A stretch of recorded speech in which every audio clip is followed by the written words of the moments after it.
We're bringing you an episode from the archives today while I'm on vacation. So many listeners loved this episode from February because Sandra gives such practical and actionable advice and such honest insights into topics like Shark Tank and fundraising that are so hard to find.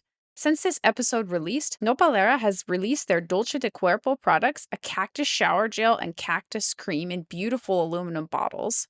Their body scrub was voted #1 by People magazine, and they've launched a pop-up store in Silver Lake in Los Angeles that's open until December 5th, 2023. Be sure to visit if you are in LA. And those are just a few highlights. This is one of my favorite episodes, so I wanted to bring it back and give those of you who haven't had a chance to listen to this one a chance to listen now, and I really hope you enjoy. Let me know what you think, and I'll see you next week.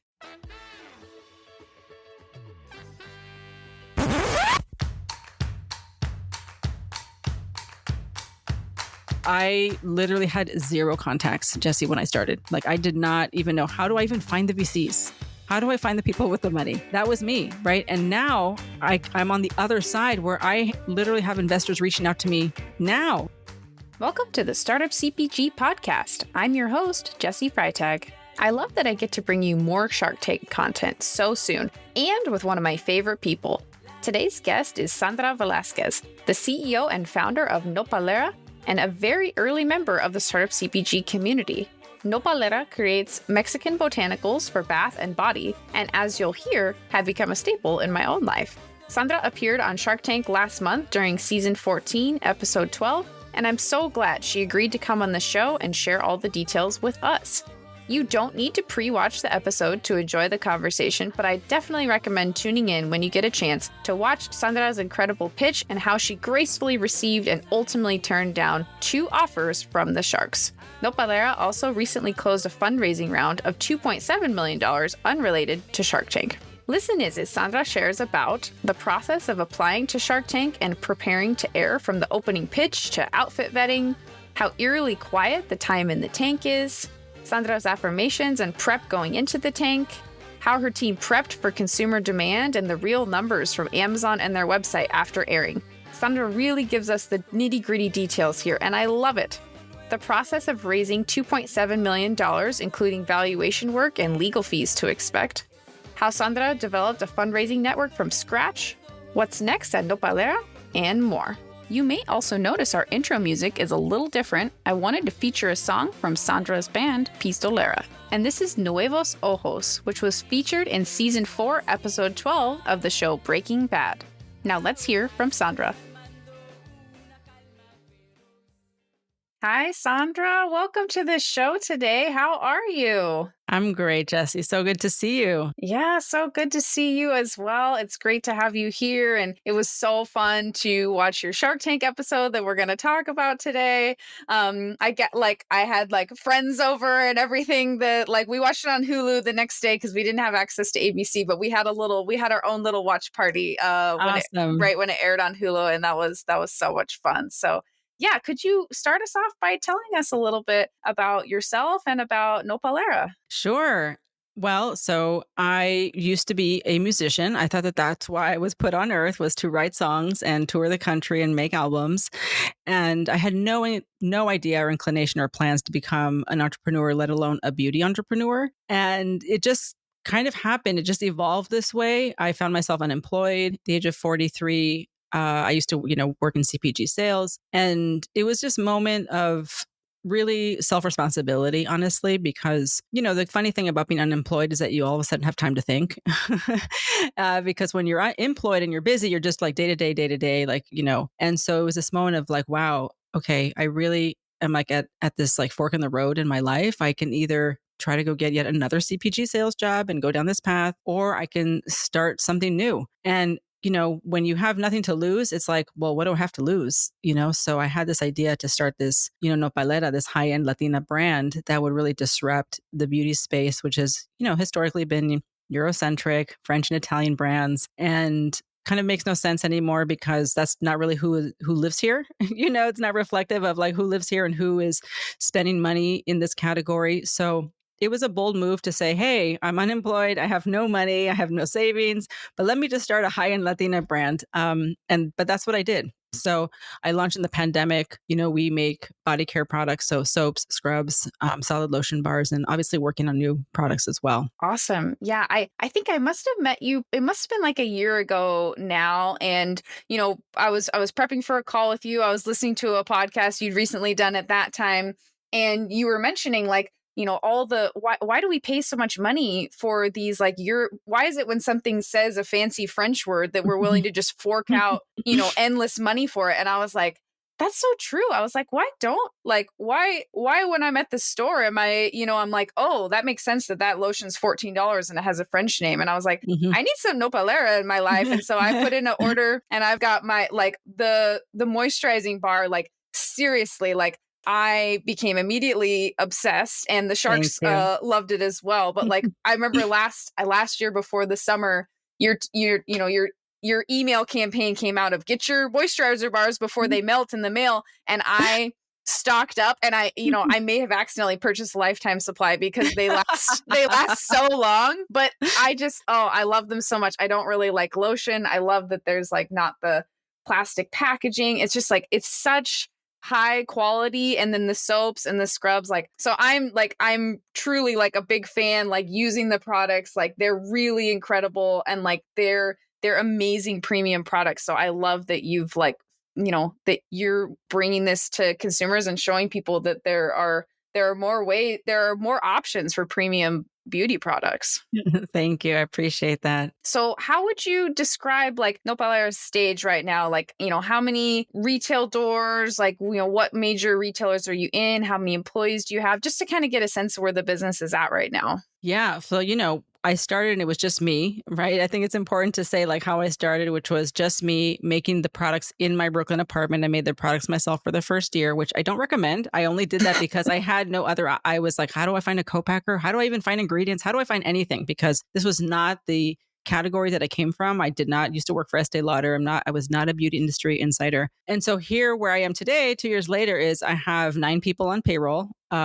I have a full team, VP of sales, director of ops, 2 people in marketing. We have in-house brand photographer, videographer, finance team, customer support, kind of like all the key things that you need. And we are now in, I don't know, over 400 retailers. So the name ones that people recognize are Nordstrom, Credo Beauty, Free People. And, the bulk of our wholesale, though, really comes from these 400 plus boutiques that are across the country, which is really our bread and butter in wholesale at the moment. They prepay, they don't require any marketing support, because they're very small and highly curated. So there's just less competition on the shelves. And we love them. I love that we have this channel open to us because as we're a personal care brand, but also a giftable brand. So these, beautiful lifestyle boutiques want to put our product on the shelves. And then really the business is like 50% D2C, 50% wholesale right now. Wow. That's super helpful. And I'm curious how a lot of our listeners also probably know you from your distro talk class that you did when you did a lot of CPG,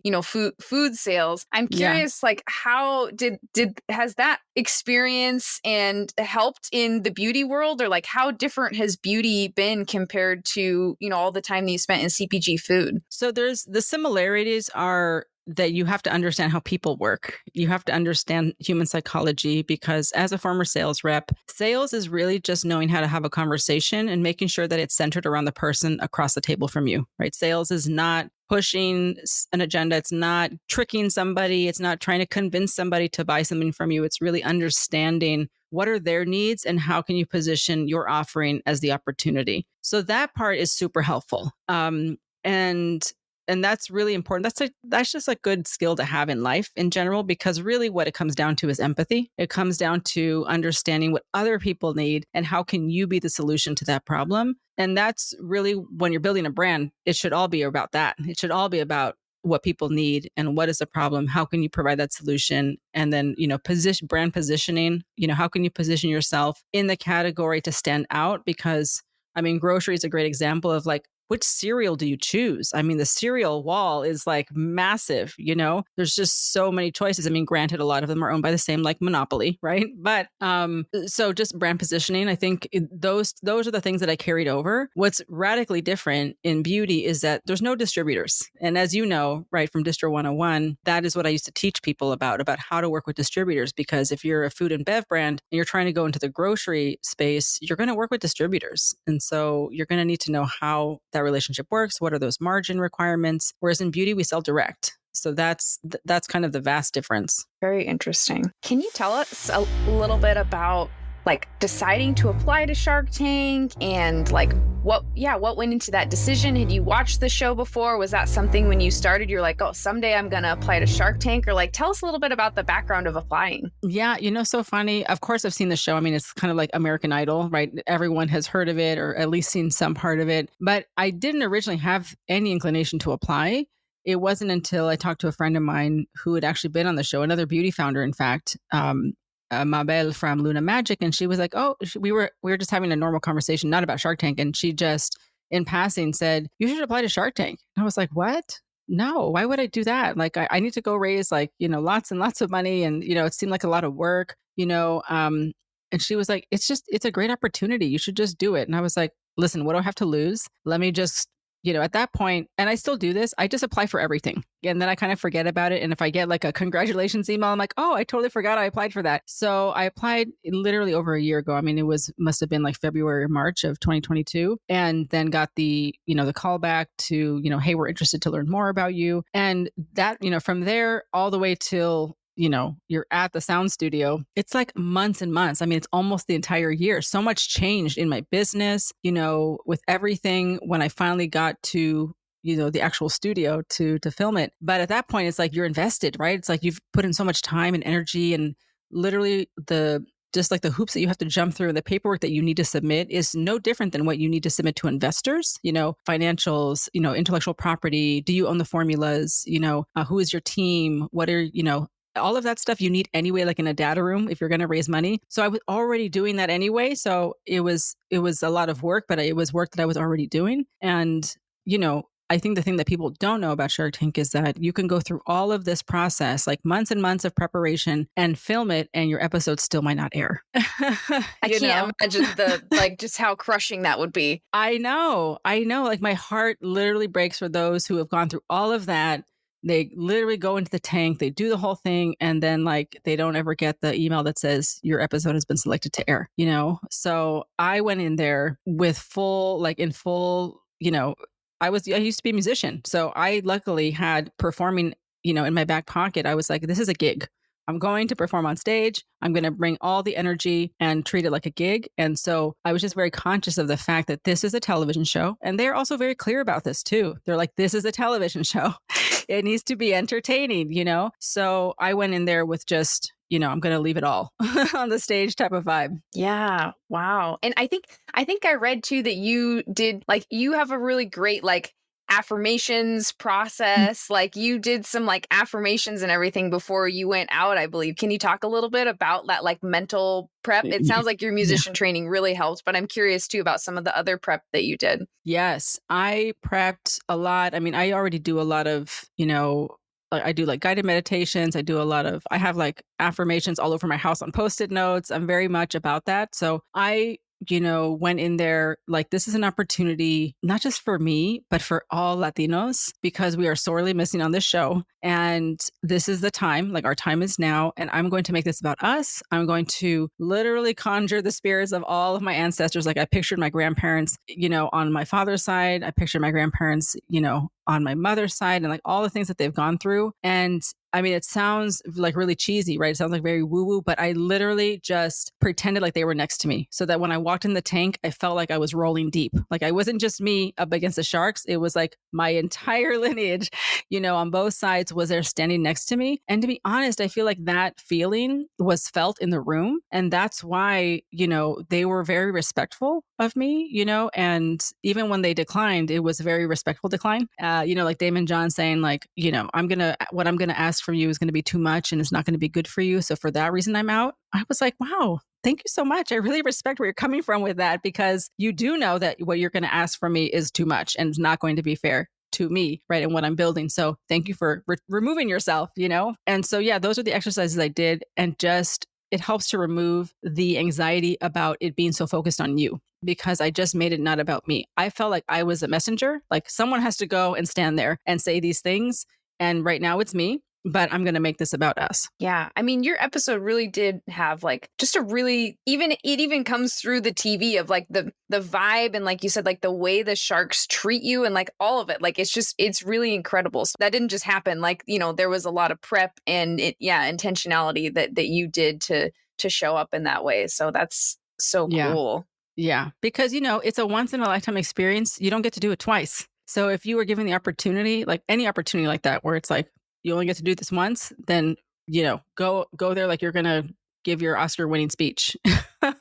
Yeah. And how long were you actually like in the tank talking with the sharks? And like, also, like, I think you mentioned something about it being like kind of eerily quiet, like there's no music in real life. Can you talk a little bit about just like being in there, how long it was, what it's like without the music? Yeah, first of all, they don't allow you to bring your phones into the green room. So then there were no clocks. So I literally had no idea what time it was when I went in, no idea what time it was when I came out. And it felt like it flew by. I felt like I was in the tank for not that long. It felt like 15 minutes. It felt very fast. It was probably closer. I can't imagine that it was more than half an hour, honestly. And some people are in there for like an hour and 20 minutes. They don't put a cap on it. They just like kind of let it flow depending on how the conversation is going. But, I was fortunate to have other founder friends who I knew, who I could reach out to, who had been on the show to tell me like, okay, tell me everything they asked you. What do I need to prepare for? And you can just tell by watching the show. You know what kind of baseline questions they ask, like what are your COGS? What are your sales? How many retailers are you in, et cetera. But what no one prepared me for was how quiet it was. And I was like, why did no one tell me this? Like I'm trying to tell everyone now, because I just actually had a call last night with some other founders who are CPG founders who are contenders for next season. And I was like, the first thing you need to know is that it's really quiet. That sounds so eerie. I know, but it is eerie. And it's only eerie because you have to over emote. Like you have to bring the energy, like you have to pretend like there's music playing, because it is a dead silent soundstage, and that's why you always see the sharks like cutting each other off and like creating drama, because you have to create the drama. It's not in the room. Like there's no agitation in the room. It's a soundstage. So that I was like, okay, no one warned me about this. I need to go yell at all my friends. Why didn't they tell me? But that it was a little awkward. Yeah. And can you tell us a little bit about your like the offer that you went in with, and then kind of the negotiation process, what was going through your mind live as you got offers? Like, yeah, tell us a little bit about that and how it works to set an offer, because since it's for TV, like do producers input you, like, do they give you feedback on your offer? Kind of, yeah, all of that. Yeah, absolutely. It's a great question. And yes, they do give you feedback on your offer. And I don't know, I don't have any regrets, but I originally wanted to go and ask for $500,000 for like, I don't know, 5% or something. And they actually were like, you might want to reconsider because the way that the rules of the show work is that you cannot take less than what you go in asking for. So I was like, oh, okay. So I should ask for less and then like go up. You know what I mean? So that's why I changed it to 300,000. And I think the bigger question is about valuation, which is really tricky. The people watching, at home, they don't know what valuation means. They don't know what 30% of your company really means, pre-money, post-money, like those are all like industry terms, And so it was really tricky because I was also starting to raise by the time I finally got my film date. Like now I'm like in full fundraise mode. So now I'm like deep in like valuation and like dig into my financials, and working with a third party to like, back up my valuation. And so that's the hardest part, like how do you value a company? And founders ask me this all the time. Like it's one of their biggest hurdles when they're fundraising for the first time. How do you come up with a valuation? And it's like the market decides, like, what does that mean? that's so vague, because it's like, why is a Picasso worth $40 million? Well, it's because it's worth that because someone decided to pay that, and therefore it's worth that. I mean, that's a really kind of abstract example, but just right, that's kind of what it is. It's like it's worth whatever people say it's worth, whatever they're willing to pay for. And so that's the tricky thing about going to Shark Tank, right? Where like Kevin is like, I don't think you're worth $6 million. You're worth $1 million. And I'm like, oh my God, please, So, but again, normal Americans watching don't know what that means, Yeah. So that was tricky, and I did have a ceiling in mind. Like I knew that like my lawyers would kill me if I gave away more than 10%. So I was like, we cannot go above 10%. And that's why when the quote unquote negotiation began, I was like, well, if you want more equity, now it's $600,000, And then it was like, let me tell you how the show works, and the mansplaining from Damon, which, to me just makes me laugh. But I think every brand has to go in there with like, okay, here's my ceiling. Like, this is where I'm willing to go up to. And I think the other thing that people might not realize, maybe people that listen to this podcast already know this, but the general public does not realize that just because people say yes on TV does not mean that the deal actually goes through. And so I really went in prepared to just be super honest. Like I didn't want to say yes if I didn't really want it. That, if it wasn't good enough. And so the producers, I think, are also trying to clamp down on people saying yes on TV and then like backing out afterwards. And so they were very clear, like, don't say yes unless you really mean yes. And I was like, okay, because they actually said your episode might not air. If we find out that like you're yanking Mark Cuban's chain afterwards, like we might not air your episode. So I was like, okay, I'm going to go in and just be very honest then, and that's what I did. Yeah. And that's really interesting that you can't take a lower amount. I didn't realize that. That's really interesting that you got that feedback in advance. And also I think, I think it's so cool that you stuck to your offer as well, because your brand is so all over your branding is stand in your worth. And for you to go out there and stand in your worth, like I think that message, like you said, about being it more beyond more than just you, like the inspiration that you gave to people of that as well, and not making your attorneys upset as well. I was literally like, she's going to kill me if I say yes to this. Yeah. Wow. Yeah. And how I want to dig into this a little bit more later, but for context too, like, you mentioned that you were fundraising, by the time you're filming the episode, like when did you start fundraising compared to when you applied to the show? Like, and how did the timing of that kind of dual track with Shark Tank airing? And then we can dig into that more later, but kind of curious on the context. Yeah. So the timing was that I applied for Shark Tank really early in the year, like, March, maybe even February, honestly, like early 2022. I didn't start fundraising until like the end of June. So it was much later in the process, and of course the producers are always like asking you every time they meet with you on Zoom, they're asking you for an update. Like, have you taken an investment yet? Has your cap table changed? Has anything changed? So it was much later. And, then I filmed at the end of July. At that point, I was like in full fundraise mode because, again, a lot that happens in the tank doesn't make it to the final episode. And so we did talk about that in the tank. Like Mark Cuban asked me, do you have any offers right now from other investors? And I said, I have a lot of strong interest, which was true at that time in July. And it wasn't until, the beginning of September, so like a month later, that I had, a lead investor say like, okay, we want to be the lead. And then of course the angels follow after that. So everything kind of happened in September, like a month and a half after I filmed, is when I, and I think I closed my seed round in October officially. So that was kind of the timeline of it. Okay. Yeah, that's helpful. And you ultimately raised $2.7 million. Yeah. Is that right? Yes, 2.7. Okay. And I also like to tell people, be super transparent about this because no one talks about this. When you hear about people raising money, like, okay, I raised 2.7 million, $100,000 goes to legal right out the door. So there's never 2.7 in the bank. So let's be clear about that. Yeah, no, no one talks about the legal bill. Point. Yes. No one talks about the legal bill.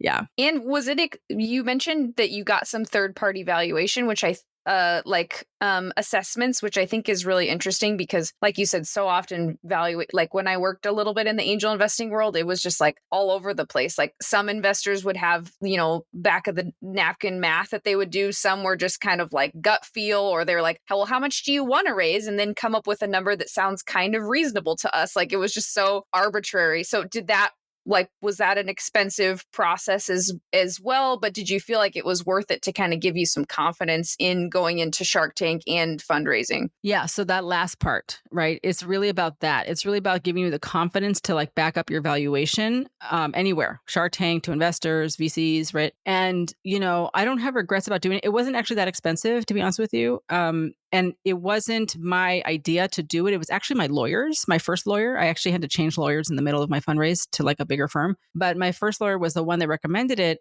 And when I asked other VCs, hey, do you ever ask the brands that you're investing in to go out and get like third party, valuation assessments? And they're like, no, never. Don't spend your money on that. But my lawyer really pushed for it. And it was really just about that point that you brought up. It's really just about you being able to have the confidence, like you've seen the research of the market, you've seen the market comps, because they have access to data that we don't, us plebeians do not. They have access to like more insider, market comps. But unfortunately, a lot of companies are still private. So like the data is not available. And so therefore it kind of fell short a little bit, but it still it was still valuable. It's like, I don't regret it. I can't say that I would recommend, like I wouldn't like go out and tell every founder to go like get a third party valuation. So, and also the people that I worked with were kind of like generalist, right? So like they didn't really know beauty, so it was like, I had to really guide them on like, here are the brands I need you to pull data from. And that was challenging because not everyone had data available. Yeah, that's super helpful. I appreciate you sharing about that though, because it's helpful to know that you did that in the process. And yeah, valuation is such a tricky topic, as you mentioned. That's such a common question. So yeah, just appreciate you sharing a little bit about that. Yeah, and also as far as as Shark Tank, I'm curious a little bit about the response from consumers. And both, like, I listened to your episode on your podcast, which I highly recommend, and I'll link in the show notes, one of my favorite podcasts, but where you and your marketing team talked about prepping for the show and kind of like getting numbers from other founders of like, okay, do we think it's going to be this many orders, this many orders, this many orders? And then I noticed that you did eventually sell out of your Shark Tank bundle. Yeah. On your, not eventually, but like I saw you in a negative way, but I saw you sell out because I know you've done so much prep. So can you tell us a little bit about like the prep and then the actual and what you thought about that process? Yeah. Again, rarely fortunate to have a network of other founders that I can go to and say like, what's going to happen here? Like, what should we be preparing for? And literally the answers were like, the range was so wide. I talked to, because I'm in the Target Accelerator alumni Slack channel. So, I asked in there.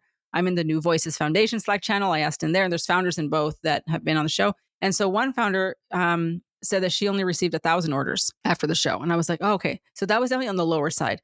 Most founders told me to expect around 3,000 orders. So that's what we were preparing for. We were like, I told my ops, director of ops, I was like, okay, we need to have 3,000 of everything available. And so that's what we had. And then our warehouse, our 3PL called and they were like, oh no, you guys it's going to be way more than that.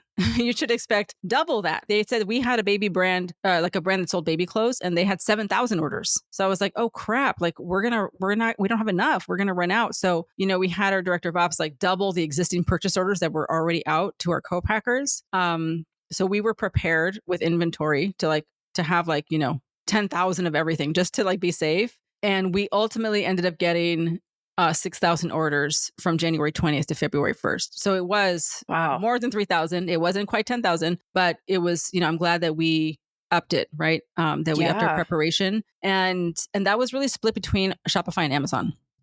So we definitely got, it was kind of 50-50, honestly. It was like 3,000 orders Shopify, 3,000 orders Amazon. And then of course our retail partners also saw a huge lift. Like Nordstrom and Credo had like a, 300% increase in orders as well. Wow. So that's good for, that was great for us with those retail partners. It was really about the preparation to make sure nothing broke, not even just inventory, but like, is your SMS set up? Are your email flows, like, are they set up to talk to like new people who have no idea who you are? Give them some education, like what is a nopal, whatever. And, make sure that our customer support agent like was going to be like online, make sure that like our ticketing platform, everything, like, do we need to update our FAQs? Like we updated our website, like, FAQs, product pages. We had our photographer like make new videos of like how to use the lotion bar, how to use the scrub, put those on the PDPs.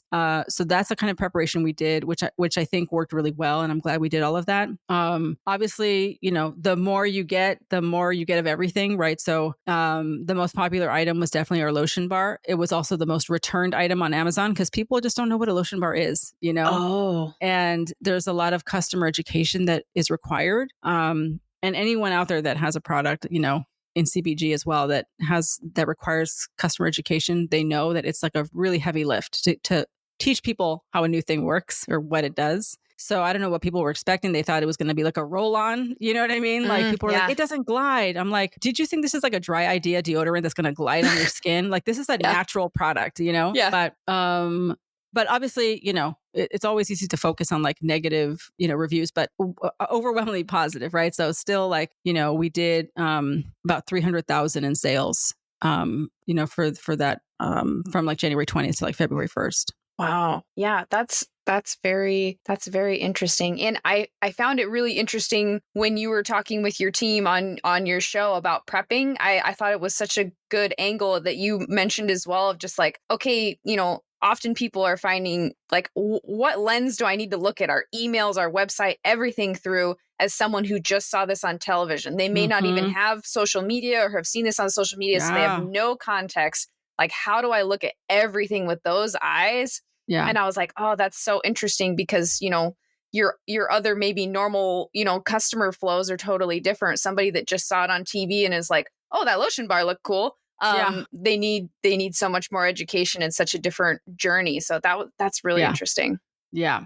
Yeah. You do have to, I think periodically it's good for every company to just even quarterly, I guess, at the minimum, like comb through all of your assets, your website, your flows to make sure that they are still relevant, that they're really talking to the people that they're meant to talk to and, all of that. Yeah. And ongoing. And speaking of Amazon, is that something that you set up knowing that you might air on Shark Tank, or how did you think about Amazon? Was that a channel you'd been in before, and what kind of prep went into prepping Amazon for Shark Tank? Yeah, Amazon was not on our roadmap. I actually was not planning to launch on Amazon until like this year, and once I was going through the process of Shark Tank and it felt positive, like, okay, I think I'm moving forward to the final round. Like, and by the way, they never really tell you what round you're in.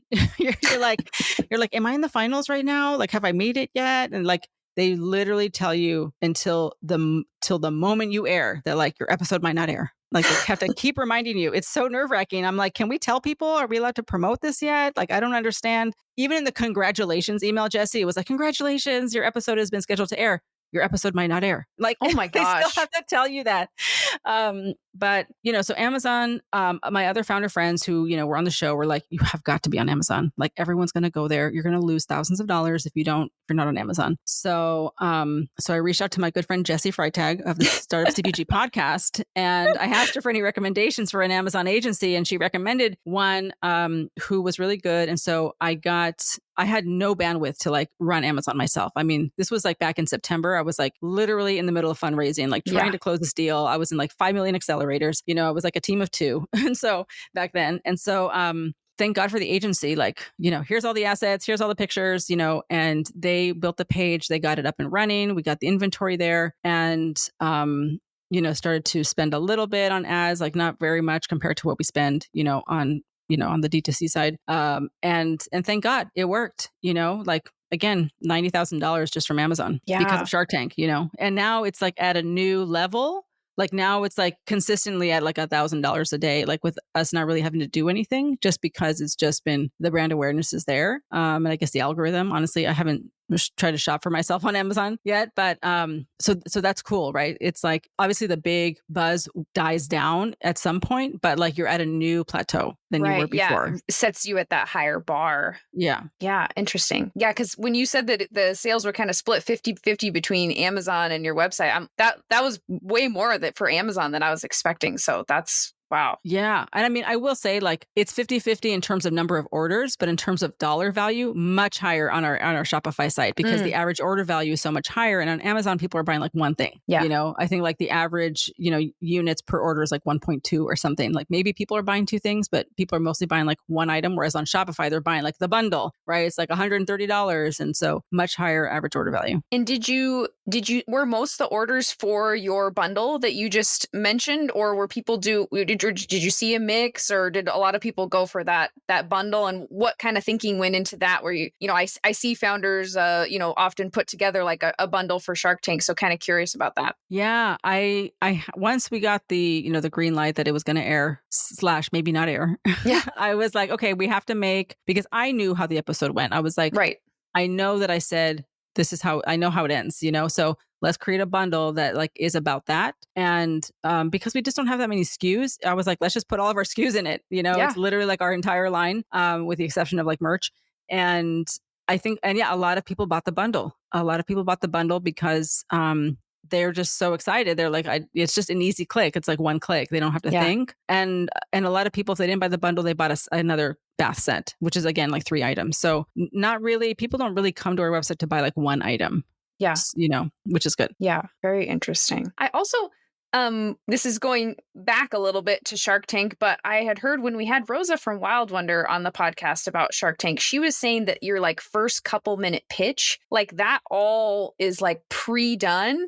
And like they're like paying attention to like what you're gonna wear and like all. Can you talk a little bit about some of the like vetting, what it looks like to get that first couple minutes of your pitch together? Because that was really interesting to me. That I was like, well, yeah, you are on national TV, and they don't want to cut that have any cuts in there, so it has to be just the way, has to be okayed Perfect. to be on the airwaves. Yes, and you know, to your point of like the vetting, I mean, I had to submit pictures of my tattoos, Jesse. Oh Like, my gosh. I think they need to make sure my tattoos don't say like a curse word. You know what I Yeah. mean? Or it doesn't have like a Yeah. swastika or something. You know what I mean? So, and they only asked me to do that because I was in California at the time and for the like in the month of the filming. And so I got to drive to the studio to drop off my display. Like most people have to mail it in. I just drove up from San Diego and I just dropped off my, you know, my cactus and whatever. And so they saw me in a tank top. And so they saw my tattoos. And then they were like, oh, can you send us pictures of your tattoos? But yeah, everything is vetted. They need like 3 outfit choices. Like there's a Google folder with pictures of your outfits,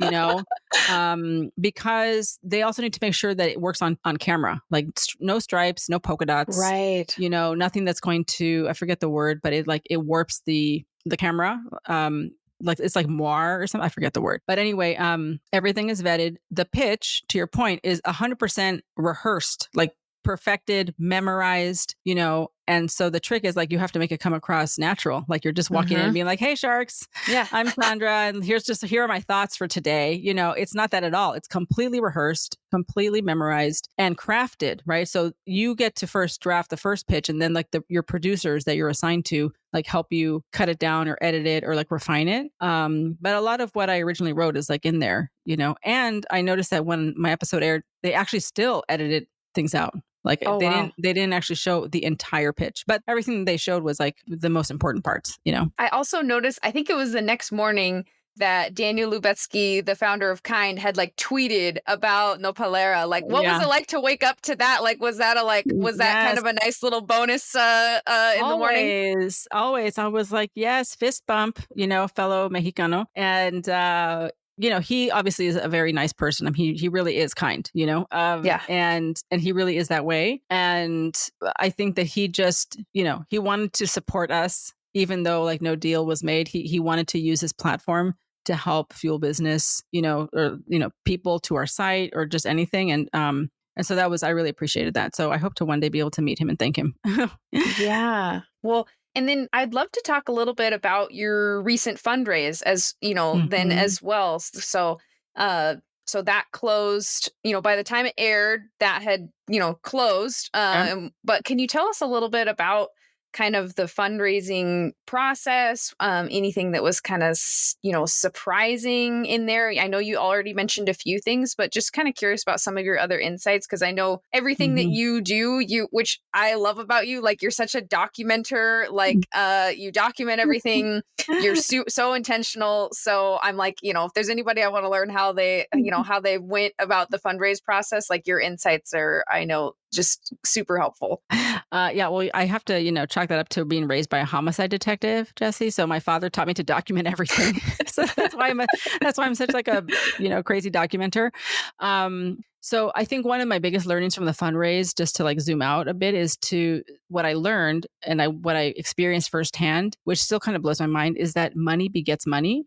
Like once you have money, people want to give you more money. And this is both how life is and also why life is unfair, right? Because the people that don't have the money are the ones that need it. And it's kind of like how people give things to celebrities for free. It's like they actually have money to buy things, but yet people will just want to give them things for free. And I always, in the back of my mind, I always think back to like Arlen Hamilton, the VC from Backstage Capital, who has an amazing story, right? She was like homeless, then she like, raised her first fund, and she's a Black woman, and she always says like, if you don't have the money, you have to become the money. And that's truly what I experienced during my fundraise, because it really takes a lot of, audacity, courage, self-belief, mindset, everything to show up to these pitch meetings.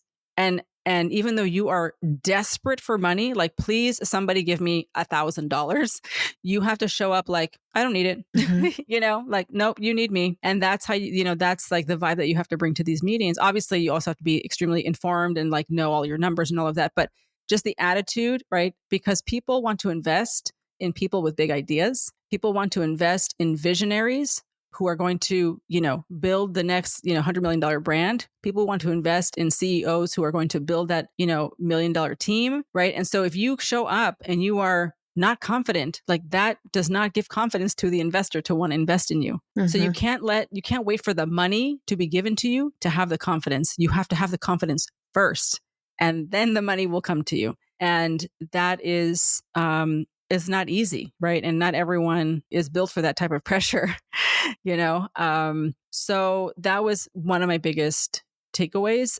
I literally had zero contacts, Jesse, when I started. Like, I did not even know, how do I even find the VCs? How do I find the people with the money? That was me, right? And now I'm on the other side where I literally have investors reaching out to me now, like literally like this week, someone just wrote to me, 2 people wrote to me, can I get on your list? Are you still taking investment? And I'm like, where were you back in June when I was like crying on the floor, And it's because also investors are just normal people with FOMO, right? So let's also say that they're not superior human beings. They're just people like everyone else. Nobody wants to be first on the dance floor. So once someone's first on the dance floor, everybody wants to get on the dance floor, right? Once you have, 2.7 million, then people are like, is it too late? I literally had to turn people down, like at the end of my fundraise, because I was like, I need this to close. I need the money to go into the bank. Like, but it's just that was wild to me, that and like being able to experience that was really wild. So how I met people was literally just, I applied to a lot of accelerators, any kind of cohort that would put me in the room with investors or people that knew investors, because once you meet one, Jesse, you meet 3. Yeah. Just like because all the rich people hang out together, they play golf together, just like all the poor people know each other. It's literally the same. We all live in our economic bubbles.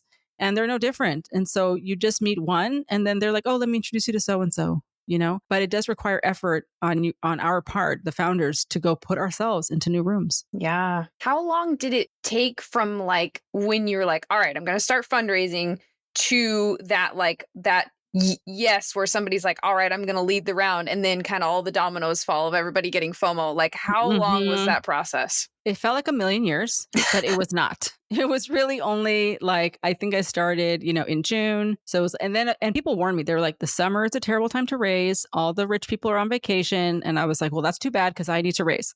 So it was a little slow, like in August, where I was like starting to get nervous, like, okay, I need people to write me back. I need, I need someone to say yes. And so it was like June, July, August, and then by September, it was when, I got the lead investor, and then the angels. I had already been kind of talking to angels, but the angels kind of came all in at once at the end, again, like that FOMO, like, so that was really interesting. Like two individual, like I have 6 angels, 2 individuals who actually work for the lead investor invested personally.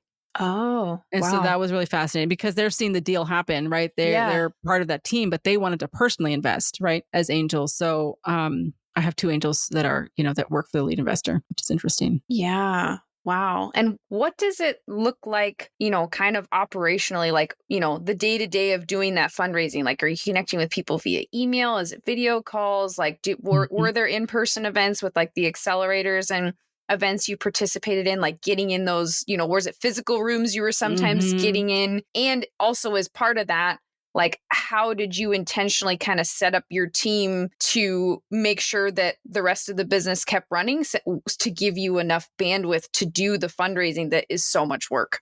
Yes, that last part is the hard part, right? Because most people that are fundraising for the first time, they don't have a team. Yeah. So you are like trying to do it all, and that is honestly the hardest thing because fundraising, as everyone tells you, is a full-time job. It's not like a full-time job, but it's like more than a part-time job.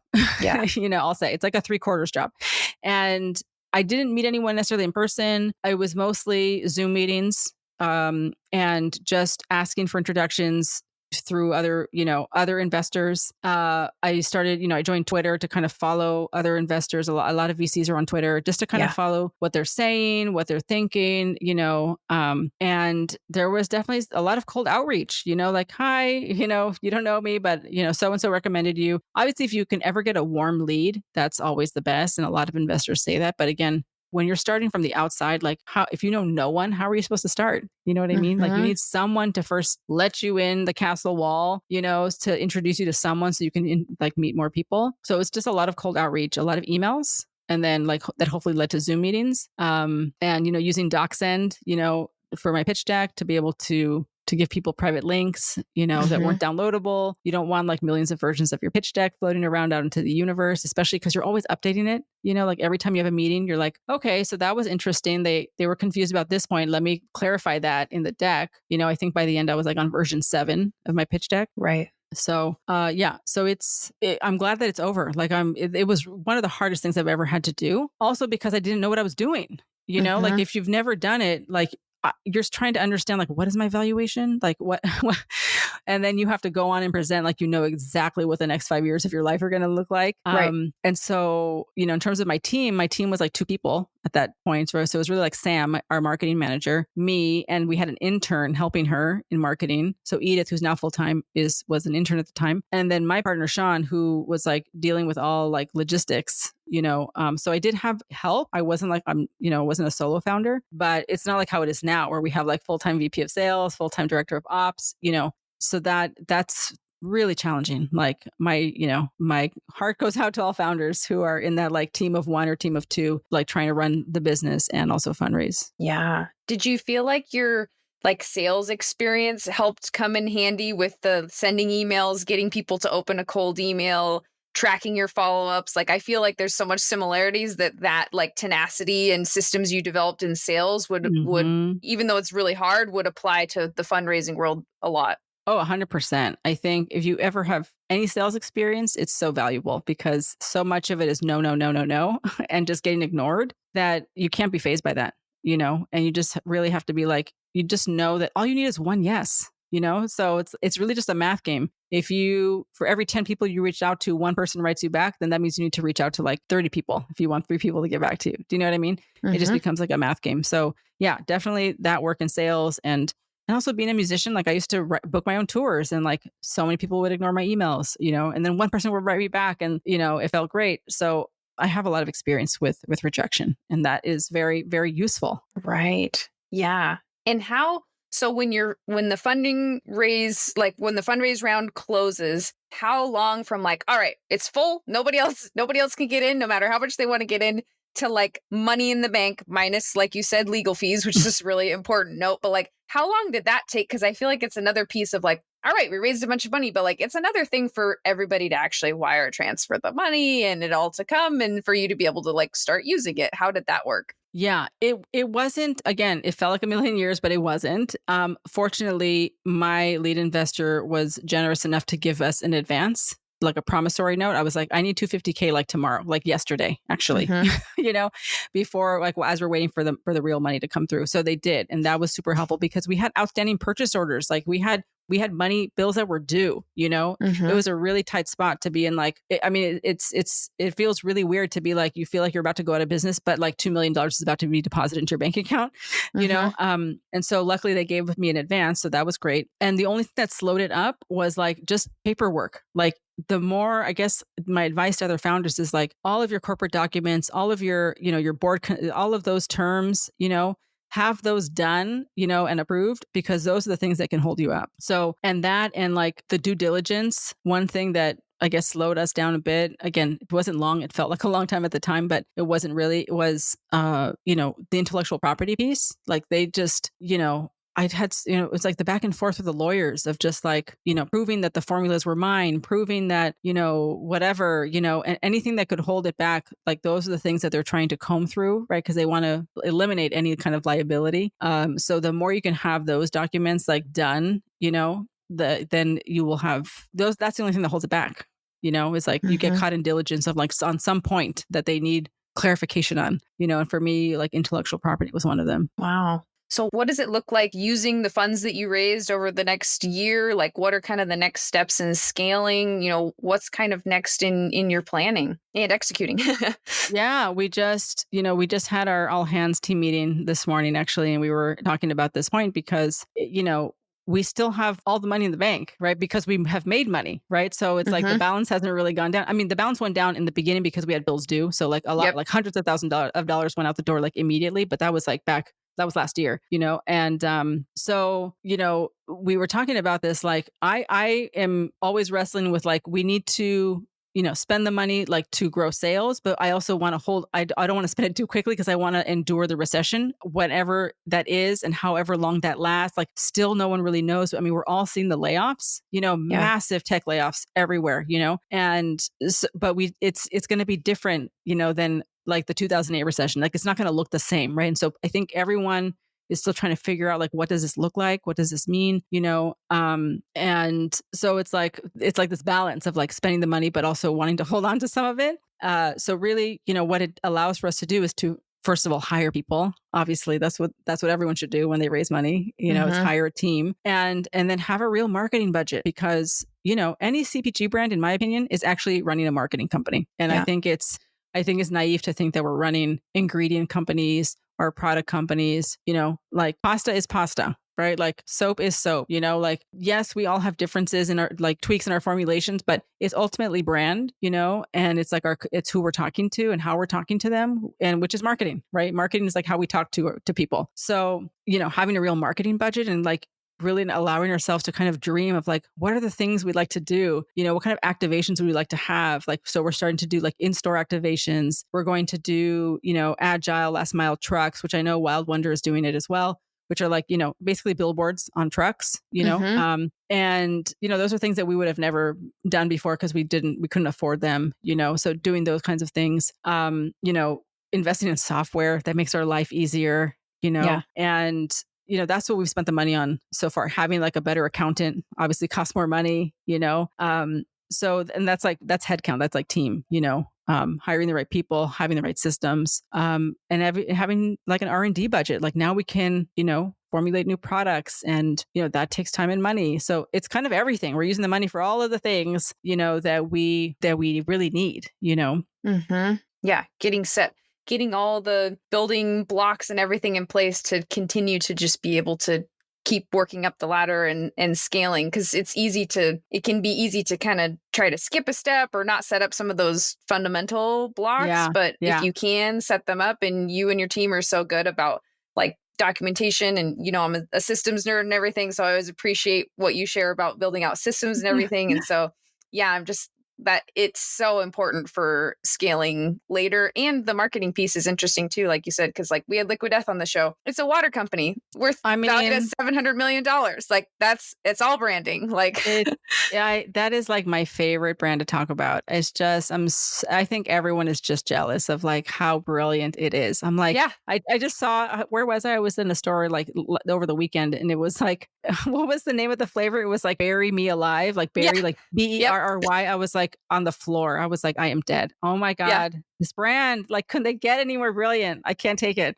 I know. And yeah, so I use the water category. It's literally my favorite category to explain the importance of brand because it's water. There's one ingredient, and that ingredient is water. And if I pour out Liquid Death, Evian, Essentia, and Poland Spring all out into clear glasses, like they all look the same because it's not about the goddamn ingredients. No. And yeah, I love the water category as that. It's like the perfect way to explain the importance of brand. Yeah. Are there some new product innovations that you can share about that? Like any lines that you're sharing, or is it all still kind of in the works? I mean, I think we're allowed to share. We are working on, because, as much as I wish that the whole world would switch to solids and we'd eliminate, everyone would stop buying body wash and, shampoo in plastic bottles of, most of it is water, right? So you're like buying plastic bottles filled with water. People love lotion and they love body wash. So we cannot deny people. We're not going to put it in plastic though. So we are going to put it in aluminum. Bottles that you will, refill. That we're going to make them beautiful, so you never want to throw them away. They're going to be like centerpieces of your bathroom. And so we're working on a body wash and a lotion. And obviously, being able to make minis of things is also a new expense that we're able to afford, because that's new molds, like the costing of the machinery to make minis of things, like mini soaps. We're going to make mini cactus soaps. Minis of the lotion and and the body wash, like travel sets, or gift sets, discovery sets, whatever you want to call them. So those are all things in the works. And of course, people continue to ask us, for shampoo bars. So in the very early stages of exploring that. But the body wash and the lotion have been in the works for several months. Nice. Oh, that's exciting. And yeah, I'm team shampoo bar. I got it. I got to admit, I've been one of those people on Instagram. I was like, what would you like us to come out? Shampoo bars. Yeah. What is your favorite brand? Do you have one that you like? I've tried a lot. I mostly will buy whatever's at the farmer's market by our house, because then I could just, take it home, no packaging involved. But if I could buy it from Nopalera, I would do that instead. Okay. We are working on it. Yeah, it's a tricky thing to formulate, because we obviously want to make them for different hair types, and they're tricky to make because you want it to be hard so that it doesn't melt. But if it's like too hard, then you have to use ingredients that like make it drag on your hair. Anyway, I'm getting into like the weeds here. But yeah, we're early stages. I have a bunch of concoctions in my kitchen right now, actually. Nice. I love it, because you have a formulation background, so which I also love that you invested in yourself and getting the formulation. So I think that's also so cool that you can still be involved in the formulation process and super informed and educated on it. Yeah. Totally. So I tried to get rid of the formulation. My kitchen was a kitchen for a while there. I was like, I'm done with this. We have co-packers now. And now, like, again, I've kind of like commandeered half the kitchen for like a formulation lab. I love it. Well, I hope everyone follows. If they don't already, I hope they follow along. Go to Nopalera, Nopalera.co. As the website. Follow nopalera.co on Instagram. You can go on Amazon, but get some Nopalera in your life if you haven't already. Watch the episode, which I'll link. And I so appreciate you being here. I hope our listeners follow along and continue to keep following the journey. I'm super excited to, and just so grateful for everything that you've shared with. You're always sharing so much wisdom with the world, and just appreciate you so much, and you coming on the show and sharing with our Startup CPG audience. It means a lot, and I really appreciate you. Oh, I right back at you. I mean, what you guys have built, I feel like I was, in the Slack channel when it was like hundreds of people, and now it's like over 10,000 people. So it's just amazing, the community that you guys have built and the time and energy that you guys commit to helping one another. This kind of thing did not exist like 10 years ago, like everyone was literally on their own, suffering alone. And now, the community just really is just key, to everyone's like survival, mental health, everything, Yeah. Awesome. Well, thank you so much. Thanks for being here, and hope to see you in real life at some point as well. Yes, for sure. Thank you for listening in today. I'm so honored you joined me for this conversation, and I love hearing from you all with feedback, suggestions, or if you just want to say hi at podcast@startupcpg.com, or you can find me on LinkedIn.